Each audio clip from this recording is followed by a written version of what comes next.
I have a wonderful guest here today, someone who's pretty well known in India and, of course, in the rest of the world. Welcome to the Hindustan Times Leadership Summit, the virtual edition. I have with me Ed Luce, who's the U.S. commentator of the Financial Times, and he's just written a remarkable new book on the name that I always stumble upon, Zbigniew Brzezinski. And it's actually very timely given what's happening in the world. And he was, I think, the last of the Cold Warriors and the last of the political strategists who really thought very deeply about the world and where it's going. Um, Ed Luce is perfectly positioned in Washington. He's been there for about 2 decades. He's seen many presidents, but none, I imagine, as entertaining perhaps as Donald Trump the second time round. So I have to begin by asking you, Ed, if I may call you that, what really is Trump's Washington all about? Oh, that's a big question. It's all about Trump, I think would be the first answer. He is the master of news cycle domination. A news cycle, as you know, isn't 24 hours anymore. It's 15-minute increments, and he's got escalation dominance. I think it would be fair to say over news. Everything is about Trump, and the way that politics works is in reaction to Trump. And as long as it's Trump causing the reaction, then Trump controls the narrative. And so Washington is, even in a way that wasn't true during Trump's first term, Washington is really, Trumpistan. And now that might be changing, and we can get into what I think is already a sort of battle for the Trump succession that's going on. But for the time being, this is a unique phenomenon, really, in American history. It's a personalist, one-man administration in which he's at the top of a pyramid, and everybody beneath him in the pyramid owes their position to absolute loyalty to Trump. And no deviation from that is permitted. And this is a very strange and new thing in American democracy. Precisely. And you cannot imagine a man like Zbigniew Brzezinski being there now, right? I mean, Trump would never take advice from someone who didn't agree with him, basically. He would not. I mean, Brzezinski, operated not that long ago, but it feels like a different age, in competition with the likes of Henry Kissinger, debates about what America's grand strategy ought to be. And Kissinger, served Nixon and Ford, and Brzezinski served Carter. But Brzezinski would disagree very strongly with Carter. They would have open arguments, and sometimes Carter would climb down. It's just inconceivable that you would be anything other than out of the room and never invited back if you oppose Donald Trump. He requires constant sort of reinforcement, ego massage, echo chamber. He does not tolerate dissent, and he's not really interested in ideas about strategy. I mean, there isn't really a Trump foreign policy strategy. It's the wrong word. I think that's a form of sane washing. There is what Trump does, and we can try and sort of build a pattern out of that, but he will make your pattern irrelevant and redundant within an hour of you finishing it. So what really are the elements of Trumpistan? And if one were to look at Trumpistan, as against the rest of the world, is there a foreign policy, as you said, or is it just domestic politics which is driving the foreign policy? So those who attempt to, what I say, sane wash, to provide a sort of school of thought to Trumpian foreign policy, would call it sort of the American greatness, America first, project, and they would see this as ultra realist, namely that there are no sort of values or principles to Trump's foreign policy, such as you've seen in very different ways through Democratic and Republican presidents for 80 years. There is just there's just the power of America's might and the sense that the world is a jungle and that America is the biggest predator, and it has respect as such for other predators, which have their own sections of the jungle, namely China and Russia. And America's section is the Western Hemisphere, but also the transatlantic world, in which it can do what it likes, but it respects the raw might of the other predators. As I say, chiefly China and Russia. And you can dress that up as a sort of ultra realist. I wouldn't call it isolationist, but you can say it's a sort of ultra realist and unromantic doctrine based on the idea of raw power. But Trump doesn't sort of consistently act according to that script. So I'm very skeptical. I think Trump's foreign policy is what Trump does. And what Trump does deviates quite a bit from that sort of idealized description of what his philosophy is, and is driven a lot more by opportunities to make money, personalist ties with other regimes and other countries that operate like Trump operates. And so where there is not really much distinction between public and private. So you'll see him getting along better with Pakistan, for example, than with India, because India is still a rules-based system.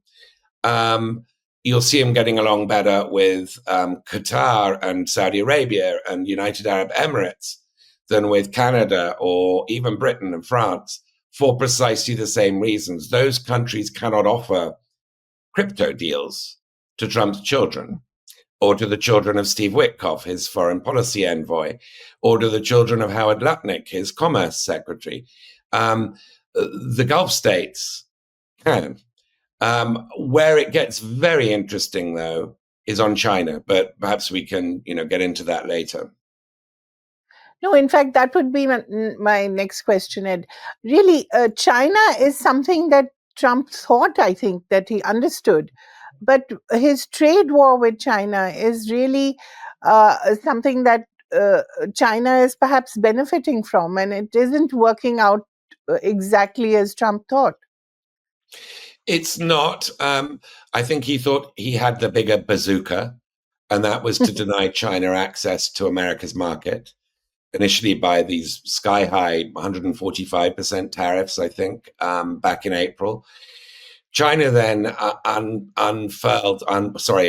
started wielding its own bazooka, which is denying America and the West, well, the world, in fact, access to these rare earths and to certain critical minerals, all of which are absolutely key, not just to high-end civilian economy, but also to the military production process in the West. And that turned out to be a bigger bazooka than the Trump tariff bazooka.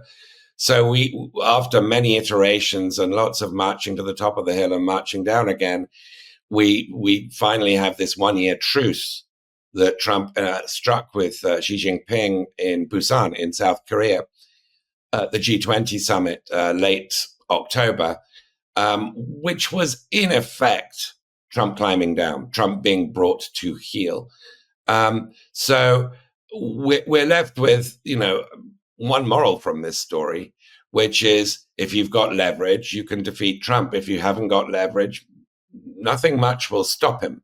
And that, I guess that does conform with the jungle theory of how Trump approaches the world.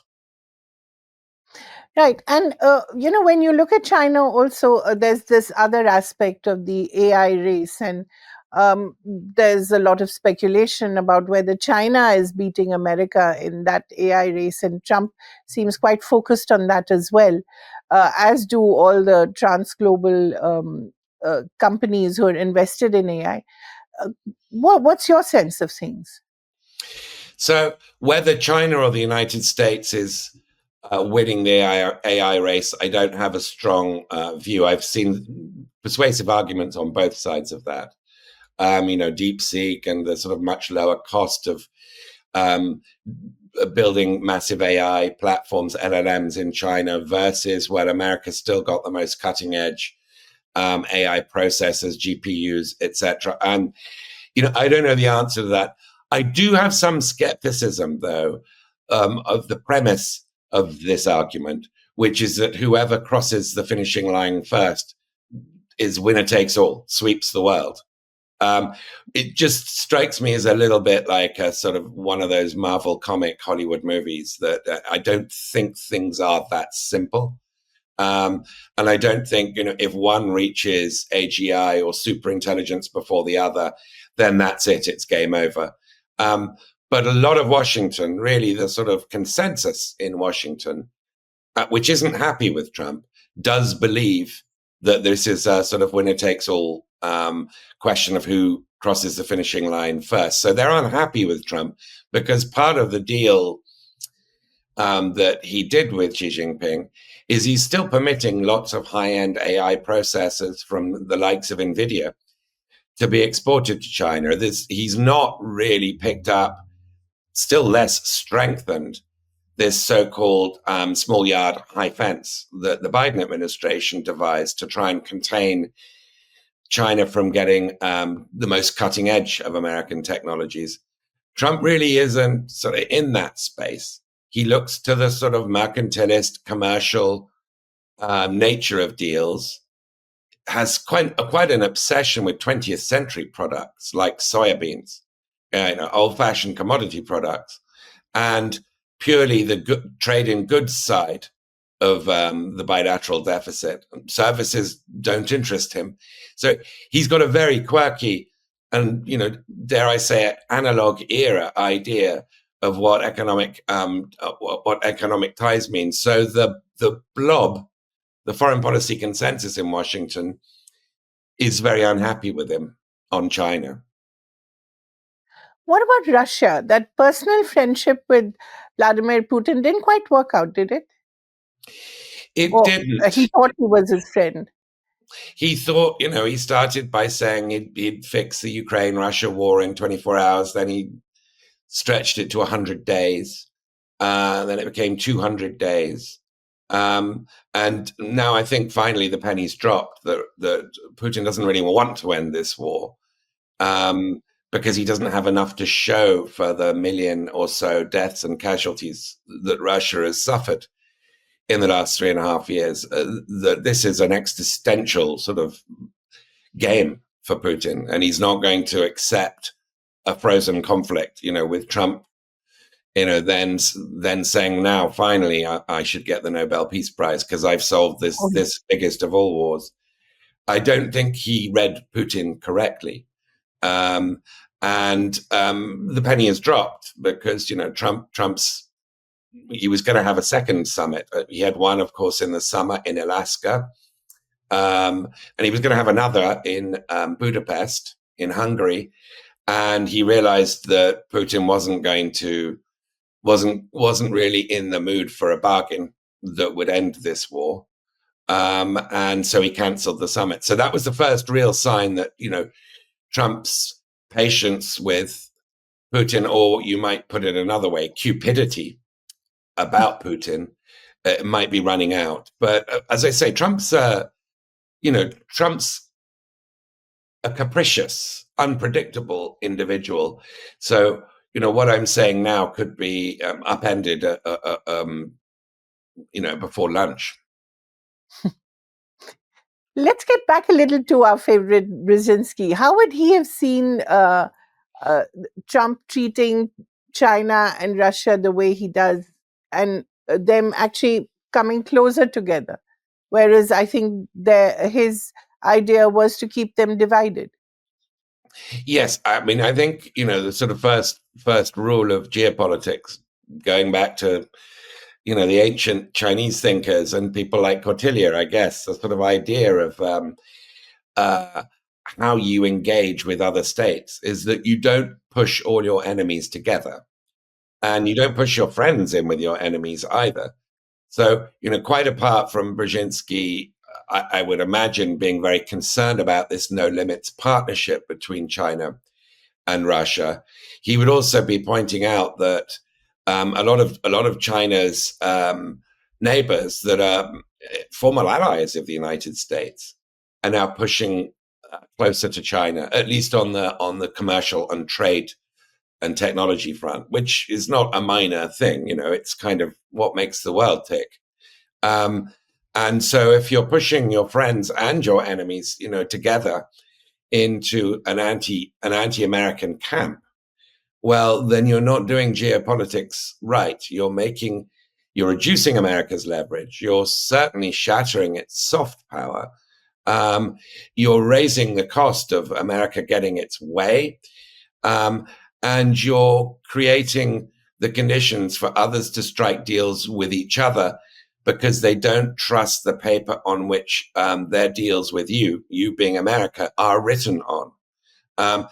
That, wouldn't require a Brzezinski or one of the sort of higher strategic brains to decode that this is not enlightened self-interest. This is quite self-harming.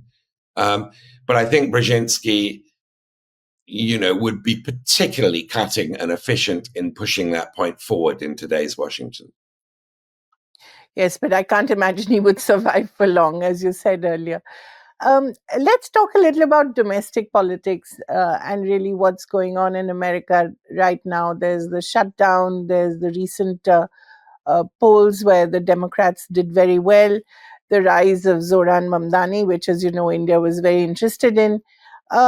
How do you see the recent elections, and how do you view the rise of someone like Mamdani? Yes, well, I was waiting for the headline Manhattan Masala because, that struck me as a really obvious one. But I guess it was a kind of obscure art house movie, and that probably wouldn't have resonated. But, the Mamdani phenomenon is a pretty extraordinary one. New York is the largest Jewish city in the world. It has more Jews than the full population either of Tel Aviv or Jerusalem. And a third of its Jewish voters voted for Mamdani, a guy, who's anti-Zionist. So this is a very interesting phenomenon. Now, I'm not sure they voted for him because of that. I think they voted for him in spite of that, because he captured not just the sort of sense that people are being priced out of their own city, that it's unaffordable, that this is really this is really a housing cost of housing and other things crisis facing New York. But also, I think he tapped into pretty strong latent resentment against the levels of inequality that you find in today's America, and particularly, of course, in its more booming sections like New York.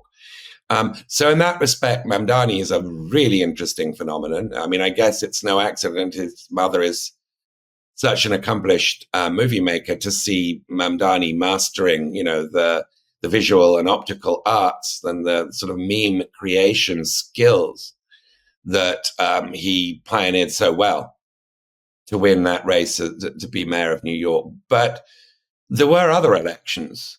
There was the governorship of Virginia. There was the governorship of New Jersey. There were various other races in places like Georgia and Pennsylvania and in California. And the winning candidates, who won by just as Democratic candidates, who won by just as big a margin as Mamdani did in New York, they came from a very different part of the Democratic Party, some of them, the centrist part. Some of them pro-Zionist, some of them anti-Zionist, but for the most part, sort of more centrist Democrats. And they won by similar margins. And what I think they all have in common is they're focusing on what Trump focused on when he defeated Kamala Harris, which is the cost of living, which is, I think it's kind of a heuristic for something bigger than just prices are too damn high. I think it also means inequality is reaching pretty absurd levels.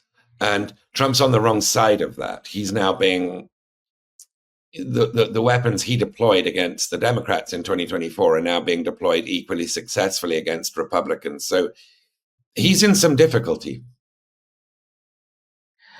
There's also the shadow of the Epstein files. They don't seem to be going away. That's worrying for Trump, isn't it? It's very worrying for Trump. I mean, he stoked, remember, the Epstein files as a big state, a deep state cover-up when Biden was president. And then gets to office, and this happened with a bunch of other issues. Then gets to office having sort of promised to blow open the hatchet and like bring all this to light. And now he's doing everything possible not to. And so, if as he claims, these files prove his innocence, I can't think of too many other people in history who've gone to such lengths to suppress evidence of their own innocence. It's extraordinary. I mean, he does not want anything released. But his base, who was stoked up by him on this very issue, this very totemic issue about the deep state, they're not accepting that they've got to march down the hill again. They want to stay at the top of that hill, and they want these files released. And so Trump's kind of in a bind of his own making, which I think is common to populists. He promised sort of sweeping, absurd things. And then when you get to office, well, you've got to redeem them. And whether or not the Epstein files, have anything incriminating about Trump, I really don't know. But it is reasonable for people to get quite conspiratorial about Trump if he attempts to suppress them. So he's in a jam of his own making. Which also brings me to a larger point about, in a sense, the end or the beginning of the end of the conventional politician. The Charlie Kirks of the world were replaced by, say, Nick Fuentes, and you have a whole lot of people, as you said, who followed Trump and perhaps would be swayed by someone who's equally unorthodox in his political messaging. Do you think we're nearing the era of the end of the conventional Washington sort of politician? It's a good question. I mean, what we have with Nick Fuentes, who of course is until very recently was considered to be unhygienic, even on the MAGA right, because he's a full-blown sort of pro-Hitler, Holocaust denying far-right figure. The problem with sort of having a cordon sanitaire for people like him is if you're the rest of the MAGA movement, you're saying, well, immigrants are fair game, Muslims are fair game, brown people in general are fair game, gays are fair game, everybody's fair game, but we'll stop at the Jews. Well, you're going to get people saying, oh, why are we stopping at the Jews? I mean, everyone else is fair game. Well, let's carry on and include the Jews. And that's the point at which we've reached. And those who say, no, we stop at the Jews, don't really have logic on their side. And so they're losing the argument. So we're in a very dangerous moment where, and it's very generational. If you look, any Republicans in politics, I'm not talking about voters, I'm talking about the party, any Republicans under 35, 40 even, they're with Nick Fuentes. I mean, a growing plurality, possibly a majority. Republicans over 50 are not. But the Republicans over 50 have been riding this tiger up to this point. And now they're saying, no, and it has to stop here. They don't have much credibility in policing their own party because and I'm mixing metaphors here, but they've created this monster, this Frankenstein, and they've lost control of it. Right. And I wonder who, the big question will be, who after Trump will lead the Republican Party? So J.D. Vance his stance on this issue, this absolutely critical touchstone, is this debate over the sort of the Nazi right. Vance's giving them, it's nudge wink. He's not openly endorsing them, certainly isn't repudiating them, though. So he's very much positioning himself to be the standard bearer of the new, far more sort of metastasized and menacing MAGA right, as it is morphing into this sort of neo-Nazi position, which might make sort of, if you're an amoral, very ambitious person, might make sense just purely tactically within the movement. But if you want to win elections, most people aren't really motivated by this stuff. I mean, this is not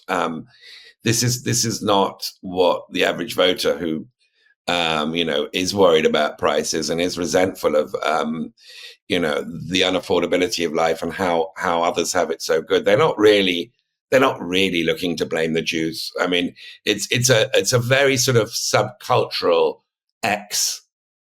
social media sort of far right meme factory, in which if you inhabit that world, you can think it's the world, but it's not really the world. Most people still live most of their lives offline, and so I mean, the direction I would say the Republican Party is going in this battle to be the sort of post-Trump heir, the successor, is both very dangerous. It's really quite lethal.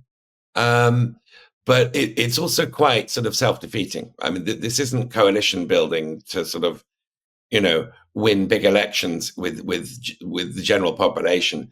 This is an inside party fight. And so it's getting more extreme, but it's getting less electable. And we don't see much hope in the Democrats, do we? We don't see any clear leader, although there, of course, the Gavin Newsoms of the world, but doesn't seem to be any clear leader there. There isn't, and this is just a function of having a presidential system. There is no leader of the opposition. So there is no sort of head to organize a collective response.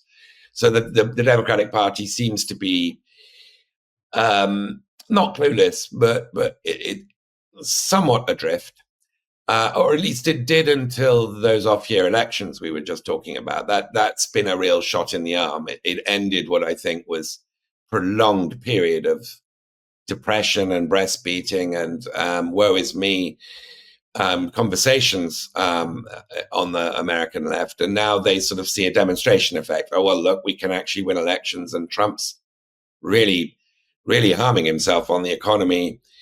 We can't see how easily Trump would shift position, because if he wants to reduce inflation and make people feel flusher in their pocketbooks, he would have to climb down from all these tariffs. And tariffs are kind of at the core of how Trump does business.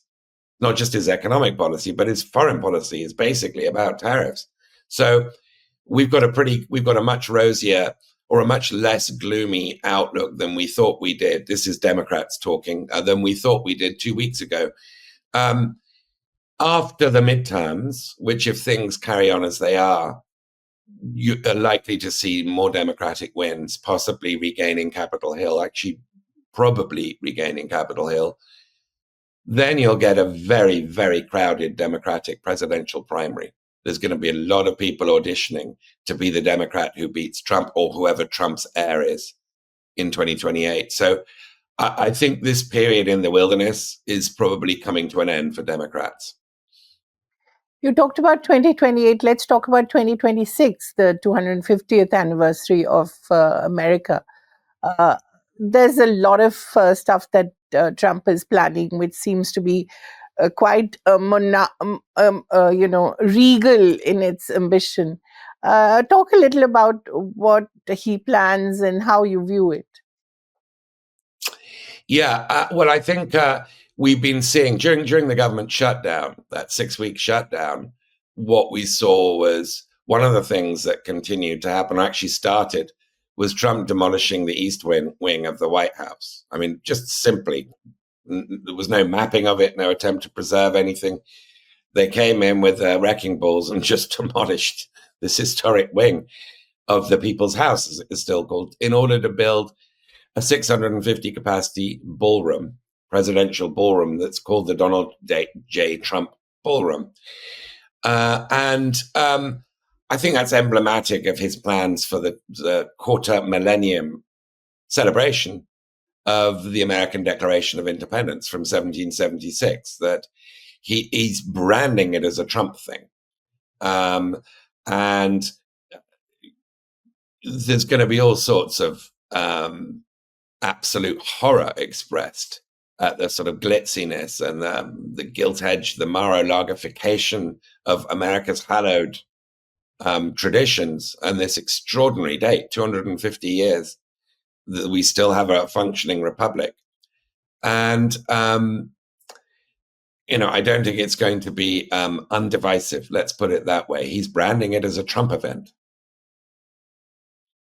Yeah, that should be something that will be quite a spectacle, horror or otherwise. We didn't ask the Gaza question. We talked about the Jews. We didn't ask the Gaza question. Really, how do you think Trump has handled Gaza? Huh. Well, we have this quotation marks ceasefire there that Trump arranged, which involved Hamas returning the few living hostages left, and then the bodies of most of the remaining ones, the remains of them, of those hostages who died. And I think the assumption at the time was, Trump stared down Netanyahu. And that's something that Biden and indeed Obama and others and Trump previously have been unable to do. And that's all it requires, because Israel does depend hugely on the United States. And so the United States is the only country with leverage. And Trump did sort of ram it down Netanyahu's throat. He got Netanyahu to call the emir of Qatar to apologize for this strike a couple of weeks earlier that the Israeli Air Force had done on Hamas buildings in Doha. And so it looked like Trump was really doing something American presidents don't do very much, which is staring down Israel's leader. But so far that appears to be it. And the reason I put, inverted commas around the word ceasefire is that I think somewhere like 300 Palestinians have been killed in temporary lapses of the ceasefire since it happened. That's quite a lot of people. It's a far lower kill rate than we were seeing before the ceasefire. But it's not much of a ceasefire by everybody else's standards in other parts of the world. And at the same time, we're seeing a real intensification of Israeli settler incidents in the West Bank with Palestinians, and the sort of open debate going on in Israel about annexing both Gaza and the West Bank. So any idea that we're going to build a two-state solution out of this, I mean, we should already have been deeply skeptical of that when the ceasefire deal was announced. But any idea that Trump now has a sort of carefully planned, sustained, regionally coordinated Saudi-Israel normalization included two-state solution in mind is, I think, smoking something very potent. Really, we're at the end of what I thought was quite a remarkable conversation. It's so much insight and information. I wonder, Ed, there used to be this letter from America by Alistair Cook on BBC, which we were all great fans of back in the day when we used to listen to BBC radio.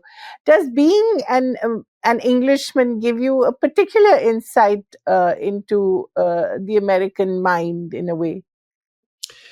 No, I don't think being an Englishman does. Or an outsider, shall we say?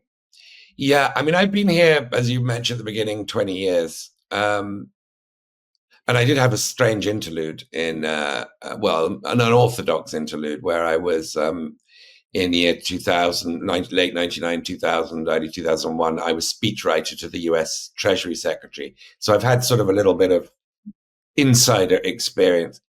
Now, I just think that, having been here quite a long time, but not being American, sort of gives me some insider stroke outsider perspective that might, who I think it was G.K. Chesterton or maybe it was Kipling. Somebody said, what does he of England know who only England knows? I think you see your own country more clearly when you're outside of it, when you've lived abroad. But I also think you see a foreign country more clearly sometimes than people who are from there who have never lived abroad. And America's it's a continent, and a lot of Americans haven't lived abroad. They find it hard to compare their country to others, and I think it's helpful to bring that comparative perspective. Yes, we've seen you doing that in India as well. Thank you so very much, Ed. It was lovely talking to you, and all the best for Trump's America and living in it and living through it. Thank you so much. That was a delight. Thank you. Thank you.